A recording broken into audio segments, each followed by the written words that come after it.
Welcome to doctor Mythili's music therapy channel. இன்றைய பதிவிலையும் tips to empower your child என்ற தலைப்பில் சில செய்திகளை நம்ம பகிர்ந்துக்கலாம்.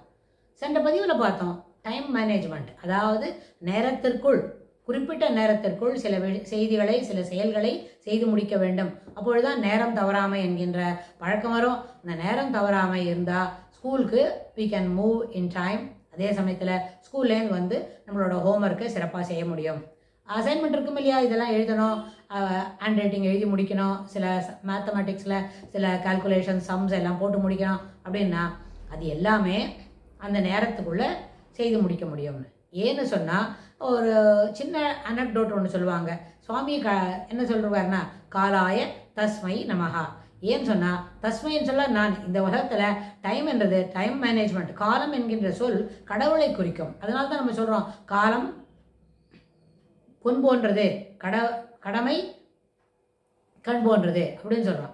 கடமை வந்து கண்ணுக்கு கண்ணாக, அதாவது ஒரு ஒளி எப்படி ஒருத்தருக்கு அத்தியாவசியமோ அதுபோல் கடமை கண் போன்றது, காலம் பொன் போன்றதுன்னு சொல்கிறோம். பொன் என்று சொன்னால் மிகவும் அரிது, எளிதாக அதை வந்து என்ன பண்ணக்கூடாது. Just like that you cannot throw away the time. எல்லா டயத்தையும் வேஸ்ட் பண்ணக்கூடாது. டைத்தை நாசம் பண்ணாமல் நேரம் என்ன பண்ணோம், கிடைப்பதற்கு அரிது. அதாவது லீஷர் டைம் அப்படின்னு ஒரு வார்த்தை சொல்லுவோம். அது என்ன, ஹாபி எல்லாம் செய்யறதுக்கு தான் லீஷர் டைம்.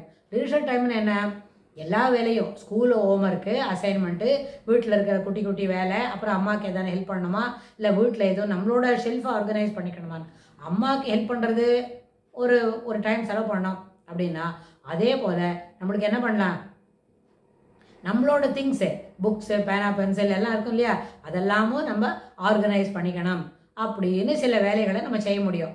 அந்த மாதிரி ஆர்கனைஸ் பண்ணிக்கிற டயத்தெல்லாம் ஒரு லீஷர் டைம், ஓய்வு நேரம். ஓய்வு என்பது என்ன, படிக்கிறதுக்கு தான் ஓய்வே தவிர நம்மளுடைய சாமான்கள் எல்லாம் நம்மளுடைய திங்ஸ் எல்லாம் ஆர்கனைஸ் பண்ணிக்கிறதுக்கு ஓய்வு இல்லை. அதை நம்ம ஒரு நாளும் ஒரு 10 நிமிஷம் தூங்குறதுக்கு முன்னாடி செலவாக்கினாலே நம்மளோட திங்ஸ் எல்லாம் நம்ம ஆர்கனைஸ் பண்ணி வச்சுக்க முடியும். இன்னைக்கு பென்சில் இது மாதிரி இருக்கே, ரைட்டிங் ஐட்டம்ஸ் இருக்கு, ஸ்டேஷனரிஸ், அதெல்லாம் ஆர்கனைஸ் பண்ணி வச்சுக்கலாம். நாளைக்கு புக்ஸ் இருக்கிற ஷெல்ஃபை அந்த ட்ரேவை ஆர்கனைஸ் பண்ணி வச்சுக்கலாம்.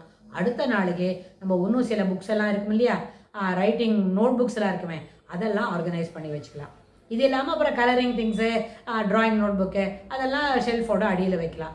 எங்கெங்கே வச்சிருக்கிறோம்னு ஒரு தடவை நினைவு வச்சுக்கிட்டா we need not go and search for it at every time.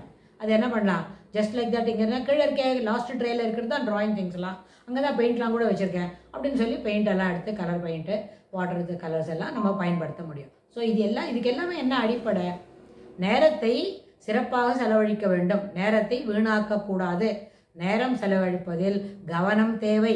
இப்படி எல்லாத்துக்குமே அது ஒரு முக்கியமான கருத்து அமையும்.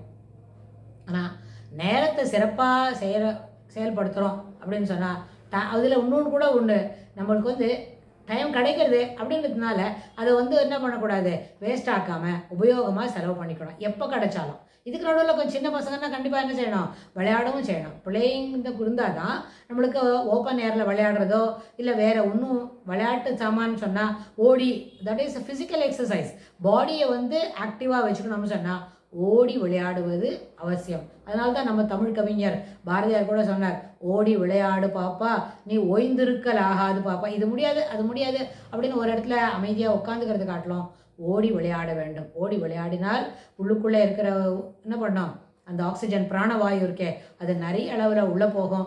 பெரிய அளவில் உள்ளே போயிட்டு நம்மளோட சுவாசிக்க முடிஞ்சால் நம்மளுடைய உடல் புத்துணர்ச்சி பெறும், புத்துயிரும் பெறும் அப்படின்றத நம்ம புரிஞ்சிக்க முடியும். அதனால் காலத்தை சிறப்பாக செயல்படுத்த வேண்டும். காலம் சிறப்பாக என்ன பண்ணோம், அந்த வேலைகளை செய்து கொள்ள வேண்டும். அதனால தான் கடவுளே கூட என்ன சொன்னார் பகவத்கீதையில், காலாய தஸ்மை நமஹா.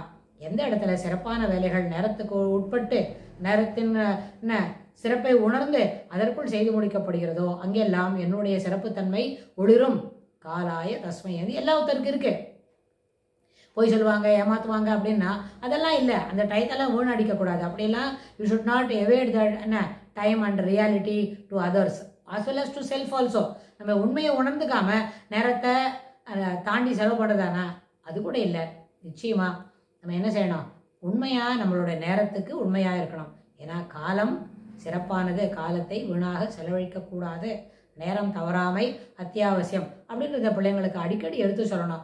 நம்ம சின்ன பதிவில் சொன்ன மாதிரி தான் ஒரே ஒரு தடவை சொல்லிட்டாலே போருமா அப்படின்னா இல்லை, நிறைய பிள்ளைங்களுக்கு 100ல் 99 பிள்ளைங்களுக்கு அப்பப்போ சொல்லி அதை நினைவுபடுத்த வேண்டியது பெரியவங்களாக இருக்கிற வீட்டில் இருக்கிற பெரியவங்களுக்கு அது ஒரு கடமை அப்படின்னு நினச்சி அந்த நேரம் தவறாமையோட முக்கியத்துவத்தை பிள்ளைங்களுக்கு எடுத்து சொல்லணும் அப்படின்னு சொல்லி இந்த பதிவை நம்ம நிறைவு செய்கிறோம். இதுக்கு தொடர்புடைய செய்திகளை வரப்போகிற பகுதிகளில் பார்க்கலாம். தேங்க்ஸ் ஃபார் வாட்சிங்.